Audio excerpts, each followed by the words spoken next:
इस कार्यक्रम के प्रायोजक है कृषि एवं किसान कल्याण मंत्रालय, भारत सरकार। नमस्कार, आपने ट्यून किया है आकाशवाणी का FM गोल्ड चैनल। कार्यक्रम है किसान की बात। मैं हूं आपके साथ नीरा और मेरे साथ हैं मेरे साथी। बिल्कुल, मैं हूं गौतम और मेरा भी नमस्कार श्रोताओं। और हम लोग हाजिर हैं एक बार फिर से किसान की बात कार्यक्रम को लेकर, जो कि कृषि एवं किसान कल्याण मंत्रालय भारत सरकार द्वारा प्रायोजित कार्यक्रम है। और आज का जो हमारा विषय है वो है प्राकृतिक खेती और उसके लाभ। और उसके लिए हमने अपने विशेषज्ञ को भी आमंत्रित किया है स्टूडियो में, जो कि जानकारी देंगे आपको कि प्राकृतिक खेती और उसके लाभ क्या हैं। तो विशेषज्ञ जो हमारे हैं वो हैं आज के डॉक्टर शिवाधार मिश्र, जो कि प्रधान वैज्ञानिक हैं सस्य विज्ञान संभाग, भारतीय कृषि अनुसंधान संस्थान, पूसा, नई दिल्ली में। जी डॉक्टर साहब, आपका बहुत बहुत स्वागत है हमारे कार्यक्रम में। धन्यवाद। हमारे सभी किसान भाइयों को भी हमारा नमस्कार। जी, और जितने भी श्रोता हमें सुन रहे हैं उनको ये बता दें कि ये कार्यक्रम फोन इन कार्यक्रम है। और अगर आप हमारे एक्सपर्ट से बात करना चाहते हैं, कोई सवाल आपके मन में है, कोई शंका, कोई शुभा है और आप हमसे संपर्क करना चाहते हैं तो डायल कीजिए। अगर दिल्ली के बाहर से डायल कर रहे हैं तो 011 STD कोड है और टेलीफोन है 23421081 और 82। बिल्कुल बिल्कुल श्रोताओं, नंबर पुनः एक बार आपको दोहरा देता हूं, जो कि है 011-2342-1081 और आप 011-2342-10 और 82 भी डायल कर सकते हैं। और हम डायरेक्ट हमारे जो एक्सपर्ट स्टूडियो में मौजूद हैं, आप अपने सवाल पूछ सकते हैं। और नीरा, जैसे हम लोग किसानों की बात करते हैं, कार्यक्रम का नाम ही है किसान की बात, और हम लोग पिछले कई वर्षों से रासायनिक कीटनाशकों का प्रयोग फसलों पर करते आ रहे हैं, जिससे मिट्टी की जो उर्वरा शक्ति है उस पर प्रभाव पड़ रहा है और भूमि का जो प्राकृतिक स्वरूप है उसमें भी बदलाव आ रहा है, जो कि किसान भाइयों के लिए आगे चल के भविष्य के लिए नुकसानदायक है। और जो उस फसलों का प्रयोग करते हैं, उनको जो खाद्य के रूप में इस्तेमाल करते हैं जो जनमानस, उनको भी प्रभाव पड़ेगा, उनके स्वास्थ्य पर प्रभाव पड़ेगा। साथ ही साथ जल प्रदूषण, वायु प्रदूषण और मृदा प्रदूषण भी प्रतिदिन बढ़ता जा रहा है। बिल्कुल गौतम, तो और यही है बिल्कुल कि जो हमारा आज का विषय है वो यही है कि प्राकृतिक खेती। तो कैसे हम एक मोड़ ले लें और इस तरफ मुड़ जाएं। तो सबसे पहला सवाल जो मन में आता है डॉक्टर साहब, वो यही आता है कि प्राकृतिक खेती की अगर हम बात करें, हम इस तरफ मुड़ना चाहें तो आखिर ये है क्या? जी हाँ, देखिए ऐसा है, हम लोग प्रकृति से शुरू हुए हैं जी और आज के इस युग तक पहुंच गए हैं। इस युग तक पहुंचने में जो आपाखापी में हम लोगों ने बहुत कुछ खोया है, रसायनों युक्त सारा का सारा भोजन ले रहे हैं, सारा वातावरण प्रदूषित है जी। तो अब हम पुनः ये सोच रहे हैं कि हमारा पेट तो अब भरा हुआ है, पहले थोड़ी कमी थी हमारे यहाँ खाद्यान्नों की, तो हमने तेजी से खाद और ये सब जितनी दवाइयाँ हैं इनका, रसायनों का प्रयोग करना शुरू किया। और उसके बाद फिर पैसा कमाने के चक्कर में अंधाधुंध उनका प्रयोग करना शुरू कर दिया जी। लेकिन आज हम देख रहे हैं कि जगह जगह कई विकृतियां, कई बीमारियां विकसित हो रही हैं। हमारे मनुष्य भी इससे अछूते नहीं है, हमारी भूमि भी बहुत ही अनुपजाऊ होती जा रही है। तो हम पुनः सोचते हैं क्यों ना हम उसी पवित्र और जो प्राकृतिक रूप था हमारी खेती का, उसमें जाएं। प्राकृतिक खेती कहती कि इसमें कोई भी रसायनों का प्रयोग हम नहीं करते, ठीक है। फसलों को जो उगाते हैं तो बहुत सारी फसलों को उगाते हैं, ये नहीं कि एक ही फसल लगा दी, बिल्कुल। तो ज़्यादा से ज़्यादा हम इसे डाइवर्सिफिकेशन कहते हैं, विविधीकृत पद्धतियाँ अपनाते हैं जी। दूसरे, हम नमी को उड़ने से बचाने के लिए, जमीन को अन्य उससे बचाने के लिए हम इसका आच्छादन करते हैं। बिल्कुल, आच्छादन के लिए कई तरीके की मल्च होती है, या जो भूसा या पौधों के अवशेष, डंठल, उनसे हम कवर करते हैं जमीन को, जिससे कि पानी की बचत होती है और खरपतवार भी कम होते हैं। बिल्कुल जी। तीसरा, इसमें एक खास बात और है, बापसा बोलते हैं जिसको। यूँ मान लीजिए कि हम जो नमी उपलब्ध कराते हैं पौधों को, वो सीधे नमी न करा के हम इस तरीके से प्रयोग करते हैं कि उसकी वाष्प जो है ना, उससे पौधे बढ़े ज़्यादा से ज़्यादा। तो इससे हमारे 2-3 चीज़ों की इससे बड़ी खास बात है कि एक तो हम रसायनों का प्रयोग नहीं कर रहे हैं, और दूसरे सभी चीज़ें प्राकृतिक रूप से, सारी जुताई गुड़ाई जितनी ज़्यादा जो होती थी वो सब बंद।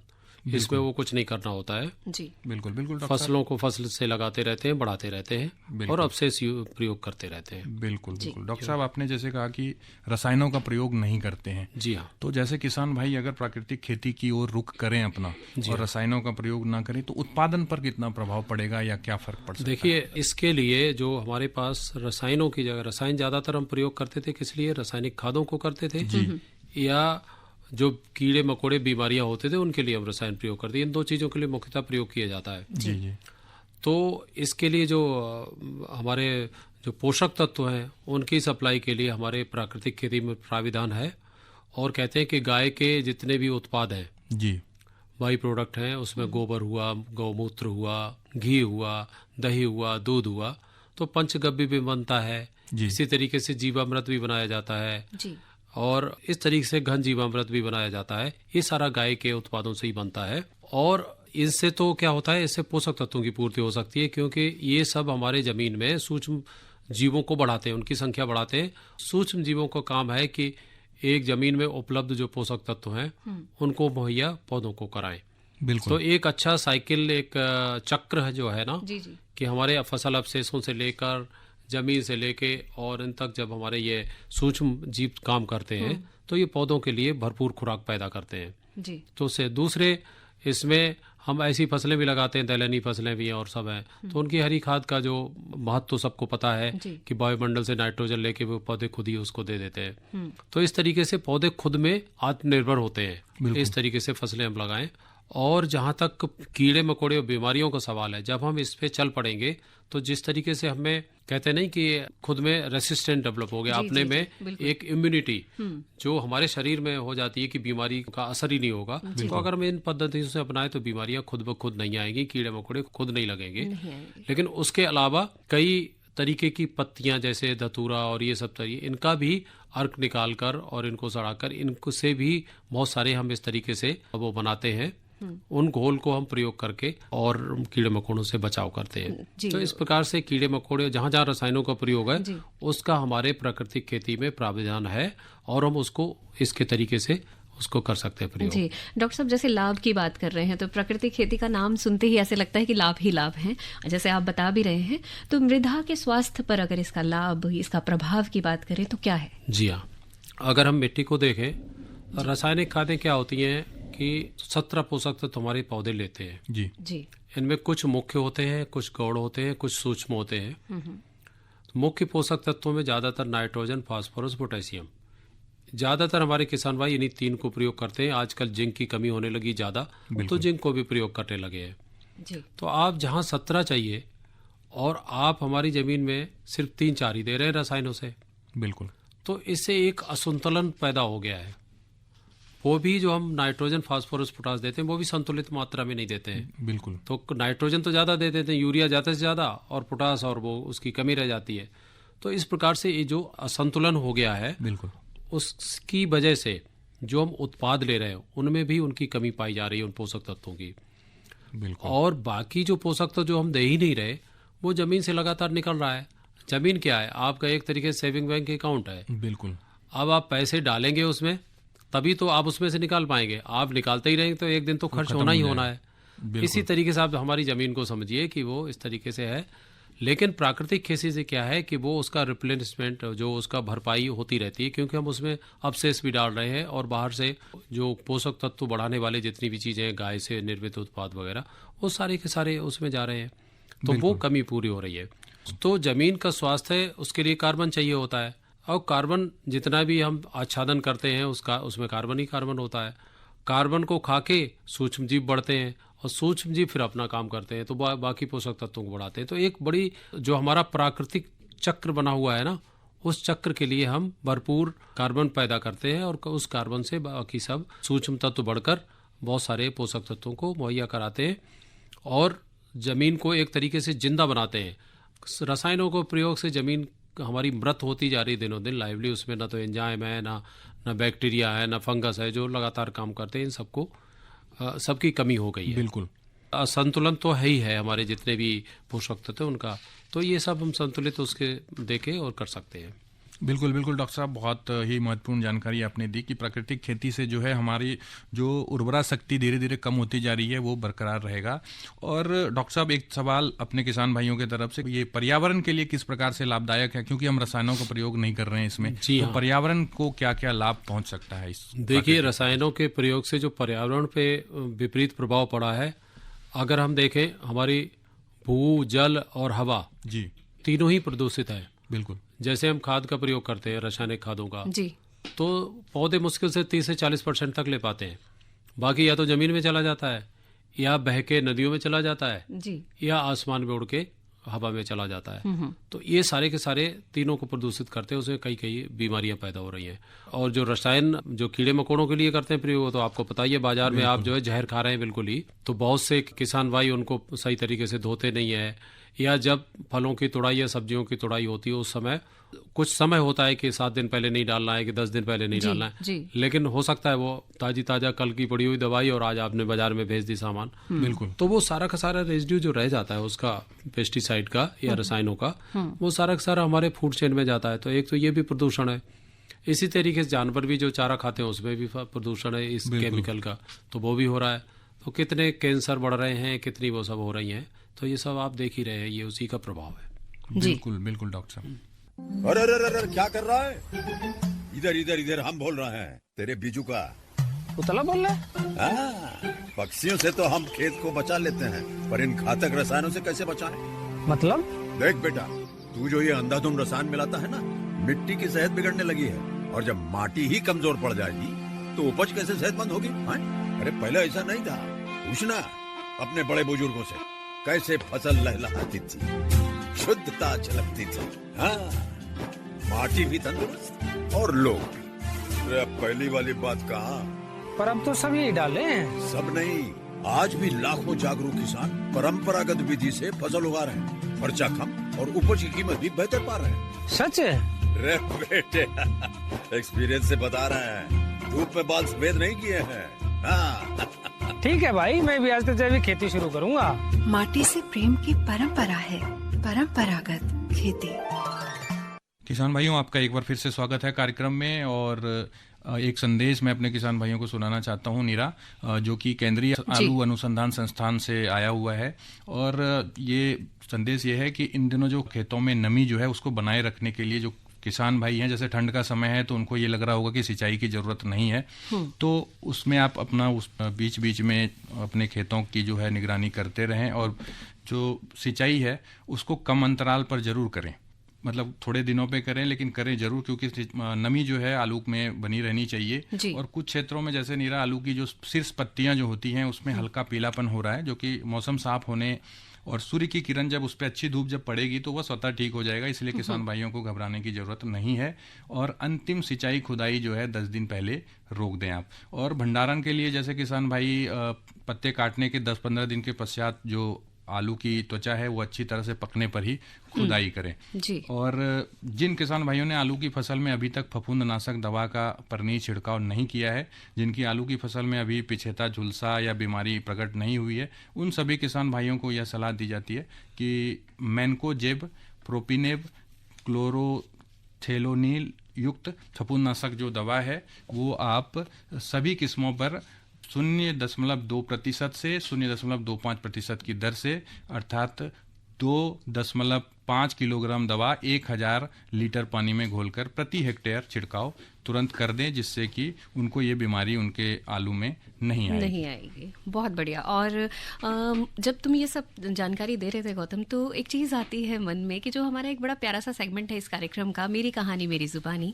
तो कभी कभी क्या होता है कि कहानी आपकी होती है और दूसरों के लिए बन जाती है प्रेरणा, और आपकी सफलता दूसरे लोगों में हिम्मत भर देती है। इसीलिए मेरी कहानी मेरी जुबानी सेगमेंट में हम आपको सुनवाते हैं कुछ ऐसी ही कहानियाँ। बिल्कुल। तो आज की जो मेरी कहानी मेरी जुबानी है उनमें दीपिका से आप सुनेंगे कि कैसे एम्प्लॉयमेंट जनरेशन प्रोग्राम के तहत उन्होंने फ़ायदा उठाया और कैसे वो एक सफल उद्यमी जो है बन के उभर रही हैं, और उन्होंने कैसे सरकारी योजना का लाभ भी उठाया। तो उनसे आइए सुनते हैं मेरी कहानी मेरी जुबानी में दीपिका की कहानी। मेरा नाम दीपिका है और मैं दिल्ली के द्वारका से हूँ। हमारा यहाँ पे सेक्टर 7 रामफल चौक पे एक छोटा सा यूनिट है कच्ची घानी तेल का, जिसमें हम लकड़ी घानी में तेल निकालते हैं और इसके साथ साथ हम और फूड प्रोडक्ट्स बनाते हैं जो बिल्कुल नेचुरल तरीके से बनते हैं। नेचुरल तरीका मतलब जो पहले हमारा ट्रेडिशनली मेथड्स यूज होते थे उसी तरह हम अभी भी यूज करने की कोशिश करें, ताकि उनमें जो भी हम खाना खाते हैं उनमें पूरी गुणवत्ता बनी रहे। पहले तो मैं सरकार का बहुत सारा धन्यवाद करूंगी कि उन्होंने हमें अपॉर्चुनिटीज दी हैं कि हम अपना कुछ छोटा मोटा काम अगर करना चाहते हैं तो एटलीस्ट हम शुरुआत कर सकें।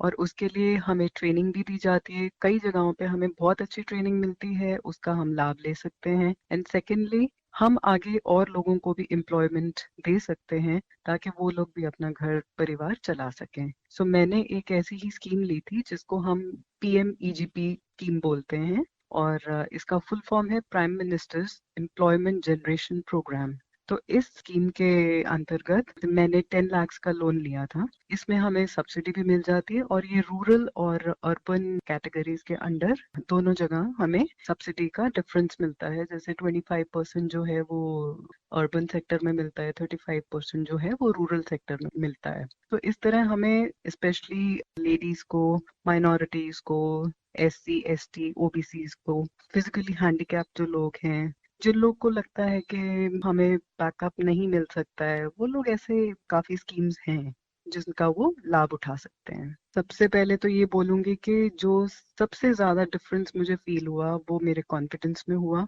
जब एक इंसान अपना कुछ शुरू करता है तो उसमें नया कुछ करने का जज्बा पैदा होता है, आपको एक मोटिवेशन मिलता है जहाँ पे आप आगे बढ़ने का सोचते हो। एंड सेकेंडली, जो आगे जितने लोगों को मैंने यहाँ पे रखा है, मेरे साथ काम करते हैं, मेरे लिए काम करते हैं, उन लोग का जब मैं देखती हूँ, सोचती हूँ, तो मुझे एक बहुत फुलफिलमेंट की फीलिंग होती है कि I am doing something good and for the betterment of the people around. Government ने बहुत सारे हमें स्किल डेवलप करने के लिए भी अपॉर्चुनिटीज दी हैं। तो मैंने ये कोर्स, जैसे खादी का इंस्टीट्यूट है जो KVIC, तो वहां से मैंने इसका कोर्स किया, और कोर्स करने के बाद फिर मुझे लगा कि अब इसको हम परस्यू कर सकते हैं, because this is one thing जहाँ पे हम लोग we can help the community as a whole. So इसमें मुझे पता लगा कि इसमें हम लोग लोन ले सकते हैं, और स्टार्ट करने के लिए एक जो इनिशियल इन्वेस्टमेंट होती है वो सबसे बड़ा एक चैलेंज होता है, क्योंकि हम लोग सर्विस क्लास के हैं और हम लोग के पास इतना बैकअप नहीं होता। तो जब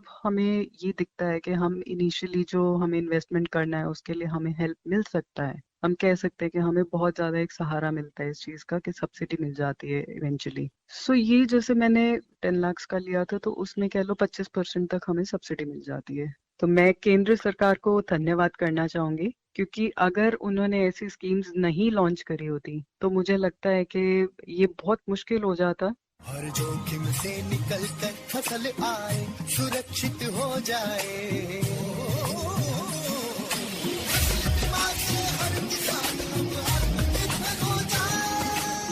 संकट के समय प्रधानमंत्री फसल बीमा योजना किसानों के लिए वरदान है। अब सूखा पड़े या बाढ़ आ जाए कोई डर नहीं, अब ओले पड़े या कीट पतंगे फसल खा जाए कोई फिक्र नहीं, क्योंकि हमने लिया है प्रधानमंत्री फसल बीमा। बुआई से फसल कटाई तक हर जोखिम का दावा, न्यूनतम प्रीमियम पर अधिकतम भुगतान का वादा। योजना से हर साल जुड़ रहे हैं 5 करोड़ से ज्यादा किसान। अब आपकी है बारी। नजदीकी कृषि कार्यालय, सहकारी समिति, बैंक शाखा, अधिकृत बीमा कंपनी या जन सेवा केंद्र में स्वेच्छा से करा सकते हैं पंजीकरण। फसल बीमा पोर्टल या फसल बीमा ऐप द्वारा भी कराया जा सकता है पंजीकरण। प्रधानमंत्री फसल बीमा योजना, आपकी फसलों का संपूर्ण सुरक्षा कवच। कृषि एवं किसान कल्याण मंत्रालय। आकाशवाणी गोल्ड पर आप सुन रहे हैं कार्यक्रम किसान की बात। हमारे साथ हैं डॉक्टर शिवाधार मिश्र। बिल्कुल डॉक्टर साहब, एक बार फिर से स्वागत है आपका कार्यक्रम में। और हम सवालों का जो सिलसिला है वो चल रहा है, और प्राकृतिक खेती की बात हम लोग कर रहे हैं। तो कई बार किसान भाई, जैसे जैविक खेती की बात बहुत आजकल चल रही है, तो जैविक खेती और प्राकृतिक खेती में क्या अंतर है? देखिए, जैविक खेती में 2 चीज़ों का हम विशेष ध्यान रखते हैं, बिल्कुल बाकी सारी पद्धतियाँ वही अपनाते हैं।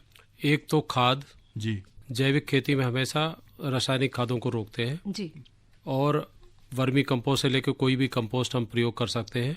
उसके अलावा दूसरा जो है, कीड़े मकोड़े या बीमारियों के लिए भी जो रसायन प्रयोग करने की अनुमति नहीं है, लेकिन उसमें आजकल बहुत सारे ऑर्गेनिक जो जैविक रसायन आ गए हैं, वो रसायन हम सारे प्रयोग कर सकते हैं कीड़े मकोड़े और बीमारियों के लिए भी जी, बिल्कुल, जो कि बाजार में उपलब्ध है। तीसरी खास बात यह है कि इसमें हम जैविक बीजों को ही प्रयोग करने की कोशिश कर रहे हैं। पहले तो कोई भी बीज करते थे, अब जो जैविक रूप से उगाए गए बीज हैं उनको ही प्रयोग करने की सलाह दी जाती है। जबकि प्राकृतिक खेती में निकाई, गुड़ाई और ये जुताई, इन सब से हम थोड़े से दूर रहते हैं। कोशिश यही करते हैं कि ना करना पड़े। इस पर आपसे और अधिक जानकारी चाहेंगे, लेकिन एक कॉलर हमारे साथ जुड़ चुके हैं, जान लेते हैं कहाँ से बात कर रहे हैं और क्या सवाल है इनका। कार्यक्रम में आपका स्वागत है, अपना नाम बताएं। जी नमस्कार। नमस्कार।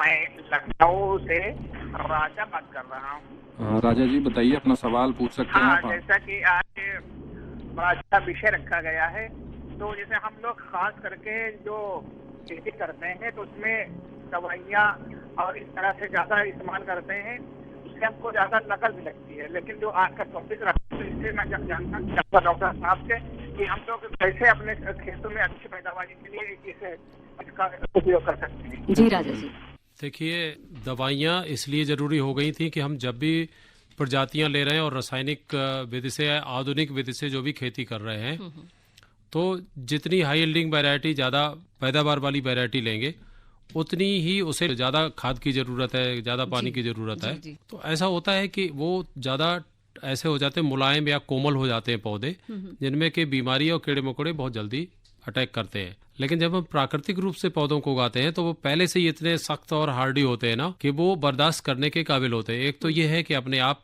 स्वतः बचाव होता है प्राकृतिक खेती से। उसके अलावा भी 10 पड़नी, सप्त पड़नी और बहुत सारे उपाय ऐसे हैं, अगर लग भी गई बीमारी तो सप्त पड़नी है, 10 पड़नी है, इस तरीके के बहुत सारे फार्मूलेशन है जो कि प्राकृतिक खेती में सुझाए गए हैं। उनका छिड़काव करने से भी काफी हद तक हम कीड़े मकोड़ों पर कंट्रोल कर सकते हैं, अगर लगता भी है जी। और शुरू में तो ये जैसे शुरू में करेंगे तो हो सकता है कीड़े मकोड़े बीमारी 1-2 साल तक ज्यादा परेशान करे, लेकिन लगातार उसी खेत में अगर आप करते रहे तो कुछ दिन में आप देखें कीड़े मकोड़े बीमारियां बिल्कुल किनारा कर गए हैं और आप देसी तरीके से अब आपकी खेती हो रही है। तो ये फायदा है। तो रसायनों से बचने के लिए कम से कम पूरी खेती नहीं तो कुछ खेती में आप अपना जैविक खेती अपनाएं, कुछ में प्राकृतिक खेती अपनाएं और धीरे धीरे जो आधुनिक खेती उससे थोड़ा थोड़ा दूरी बनाएं, जिससे कि हमारा वातावरण भी सुरक्षित रहे, रसायनों का प्रयोग कम हो, लागत भी कम हो। जी जी डॉक्टर साहब, एक और कॉलर हमारे साथ जुड़ चुके हैं, जान लेते हैं कहाँ से बात कर रहे हैं और इनका क्या सवाल है। स्वागत है आपका कार्यक्रम में। सादर प्रणाम। जी प्रणाम, आप अपना सवाल पूछ सकते हैं। कहाँ से बात कर रहे हैं ये बताइए। मैं राजस्थान के वाराणसी से सत्यनारायण बात कर रहा हूँ। जी सवाल रखिए। जैसा कि अभी डॉक्टर साहब ने बताया कि जैविक रासायनिक मार्केट में उपलब्ध हो गए हैं, तो मैं जानना चाहूँगा कि कैसे पता करें कि जैविक रासायनिक है। देखिए, आप अगर दुकान पे जाएंगे उससे पूछेंगे भैया ये जैविक है या रसायन है। रसायन ज़्यादातर जो फार्मूला बनता है रसायन का वो बड़ी कंपनियां और उनके ब्रांड हैं, वो अपनी ब्रांड से बेचती हैं। लेकिन अभी ये छोटी छोटी कंपनियां उभरी हैं नई, जितने नीम से संबंधित उत्पाद हैं वो सब हमारे ज़्यादातर जैविक ही हैं। जी ठीक है, तो आप ये पूछ के पता कर सकते हैं। नहीं तो आपके सबसे बढ़िया सहायता आपको मिल सकती है आपके यहाँ जो कृषि विज्ञान केंद्र होता है ना, तो वहाँ पे हमारे कई तरीके के वैज्ञानिक रहते हैं, तो आप वहाँ पे ले जाइए और उनसे पूछिए कि ये दवाई जैविक है या नहीं है जी। तो वो इसका सही समुचित आपको जवाब भी दे देंगे। जी ठीक है डॉक्टर साहब, एक चीज और, हम लाभ की बात कर रहे हैं, प्राकृतिक खेती की बात कर रहे हैं, तो अगर हम इसकी आवश्यकता की बात करें तो कितना आवश्यक है कि हम सब लोग इस ओर मुड़ जाएं? देखिए, आवश्यक तो ये आज दिखाई ही दे रहा है। आप किसी भी बाजार में चले जाइए तो अगर आपसे ये कहा जाए कि ये जहर वाली सब्जियां रखी हैं और ये प्राकृतिक रूप से उगाई हुई सब्जियां हैं, तो आप मुझे ये बताइए आपको आवश्यकता कितनी है कि आप कितना लेना चाहेंगी, आप जहर वाला और कितना बिना जहर वाला। तो ये हम सब अगर सोचें तो हमें सबकी आवश्यकता है और सबकी आवश्यकता पूर्ति होनी है। ये नहीं कि हम नहीं खा रहे। आजकल एक और नया कंसेप्ट हमारे किसान भाई कह रहे हैं कि हम अपने घर के लिए तो जैविक करते हैं और बाकी हम ये बाजार के लिए करते हैं। तो बाजार में भी भाई इंसान ही है, तो थोड़ा सा हम सबको ये भी सोचना पड़ेगा कि हम बहुत ही जुडिशियस कहते हैं जिसको, बहुत ही जुडिशियस यूज करें, बहुत ही कम से कम प्रयोग करें रसायनों को। जहाँ जैविक खेती नहीं भी कर रहे हैं कम से कम प्रयोग करें, और विशेषकर खाने वाली चीजों में जिनमें सीधा सीधा उपयोग में आती हैं सब्जियां, पत्तीदार सब्जियां, तो इनमें तो बहुत ही सोच समझ कर करें। तो इससे हमारे बहुत से लोगों को आप बीमारी से बचा सकते हैं। डायरेक्ट न सही बट इनडायरेक्टली आप बहुत बड़े डॉक्टर बन सकते हैं। और जाहिर सी बात है कि अगर हम प्राकृतिक खेती की ओर मुड़ते हैं तो उत्पादों की गुणवत्ता पर भी बहुत अच्छा असर होगा। हाँ, जैसा मैं बता रहा था कि जो भी उत्पाद हैं सीधी सीधी गुणवत्ता, एक तो उनमें रसायन नहीं है, हानिकारक रसायन नहीं है। दूसरे जो पोषक तत्व होते हैं पौधों में, तो जितना ही हम पैदावार बढ़ाते जाते हैं, जितना ही रसायन प्रयोग करते जाते हैं, उन रसायन की सांद्रता बढ़ती जाती है और जो वास्तव में होने चाहिए एक प्राकृतिक रूप से जिस अनुपात में होने चाहिए वो नहीं होते हैं। बिल्कुल, बहुत सारे पोषक तत्व जो कम हो गए जमीन में वो भी नहीं होते हैं। तो ये हो गया है कि बस फसल तो हो गई लेकिन उस फसल में क्या जरूरी पोषक तत्व है वो नहीं है। बिल्कुल, तो उनकी कमी हो गई है।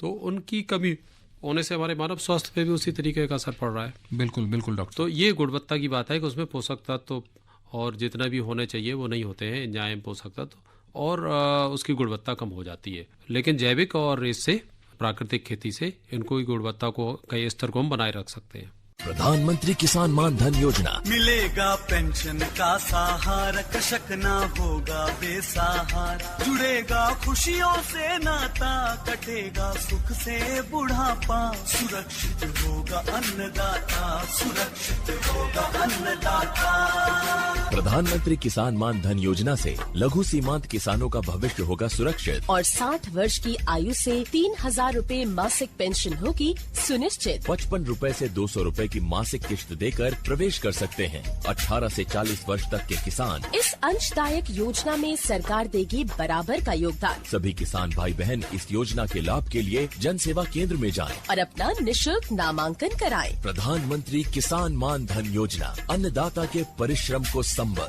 पेंशन से सुरक्षित उनका कर। कृषि एवं किसान कल्याण मंत्रालय, भारत सरकार द्वारा जनहित में। स्वागत है आपका एक बार फिर कार्यक्रम किसान की बात में। आपसे ये जरूर जानना चाहेंगे आज का ये कार्यक्रम आपको कैसा लगा। आप हमें बता सकते हैं ईमेल के जरिए। ईमेल हमारा जो है वो है kkbongold@gmail.com। हमें आपके सुझावों का इंतजार रहेगा। बिल्कुल बिल्कुल नीरा, और प्राकृतिक खेती और उसके कितने लाभ हैं और कितना जरूरी है वो उसके लिए हमने आमंत्रित किया था डॉक्टर शिवाधार मिश्र जी को, जो कि प्रधान वैज्ञानिक हैं सस्य विज्ञान संभाग में, पूसा नई दिल्ली में। और उन्होंने बताया कि प्राकृतिक खेती क्यों जरूरी है। जी। जल प्रदूषण, वायु प्रदूषण, आप किसी भी तौर से बात करें या अपने स्वास्थ्य के दृष्टिकोण से बात करें तो बहुत ही महत्वपूर्ण है ये प्राकृतिक खेती। तो किसान भाइयों से अनुरोध है कि वो प्राकृतिक खेती की तरफ आगे आएं। और आज के विषय के लिए हमारे स्टूडियो में आए शिवाधार मिश्र जी, जिनका बहुत बहुत धन्यवाद। बिल्कुल गौतम, और इसी उम्मीद के साथ कि हम मुड़ेंगे प्राकृतिक खेती की ओर, आपसे चाहते हैं इजाजत। नमस्कार। नमस्कार। इस कार्यक्रम के प्रायोजक थे कृषि एवं किसान कल्याण मंत्रालय, भारत सरकार।